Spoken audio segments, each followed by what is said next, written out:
లేక లేక లేక ఒక అతనికి కొడుకు పుట్టాడు. మన సంఘంలో ఏ సంఘం అని వద్దులే, కొడుకు పుట్టాడు.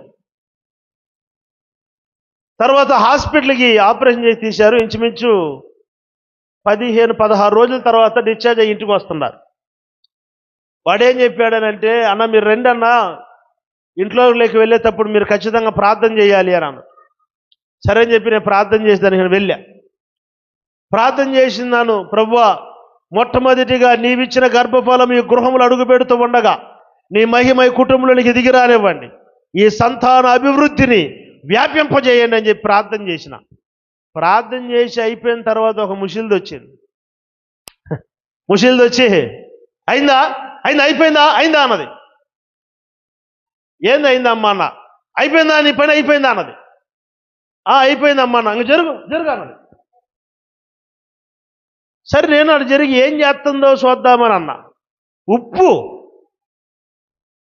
ఉప్పు చేతిలో పెట్టుకొని తిప్పవేళ అమ్మ అమ్మ అమ్మమ్మ అవన్నీ చేయకూడదమ్మా, అవన్నీ చేయకూడదు, మనం దేవుడిచ్చిన గర్భం తప్పమ్మా అని చెప్పా.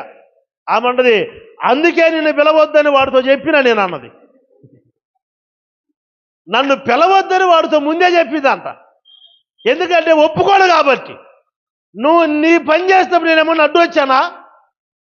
మరి నాకెందుకు నువ్వు అడ్డు వస్తున్నావు? కాదమ్మా తప్పమ్మా అని అంటే అసలు ఒప్పుకోలా. నువ్వు ఉండు, నీకు ఒక విషయాన్ని ఇక్కడ నేను తెలిపిస్తాను అన్నది. వాడు కూడా రిక్కు అన్న ఎందుకంటే తలగా పోనీ అన్న అన్నది. సర్లే అని చెప్పేసి ఆమె ఇటు 3 తిప్పులు ఇటు 3 తిప్పులు తిప్పేసి రా అన్నది. సరే అని చెప్పేసి పొయ్యి దగ్గరకు తీసుకెళ్ళి పొయ్యిలో వేసింది. పట అన్న చూడు. ఏందమ్మా అన్న, ఎంత దిష్టో చూడు అన్నది. ఎట్ట చెప్తున్నావు? పటని బయలు ఉప్పు నిప్పులు వేస్తే పట పిట్ట అంటయా? ఏమండి మీరు మరి తిప్పినా తిప్పకపోయినా ఉప్పు వేస్తే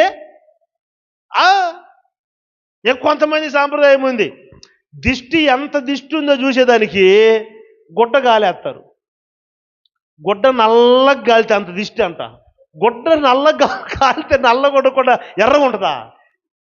ఏమండి అంటే ఇవన్నీ ఏందనంటే ఇంకా అన్యుల ఆచారపు అలవాటులు చావలేదు. అదే చింత చచ్చినా పులుసు కాదు, పులుపు చావదు. దేవుని స్తోత్రం కలుగునగాక.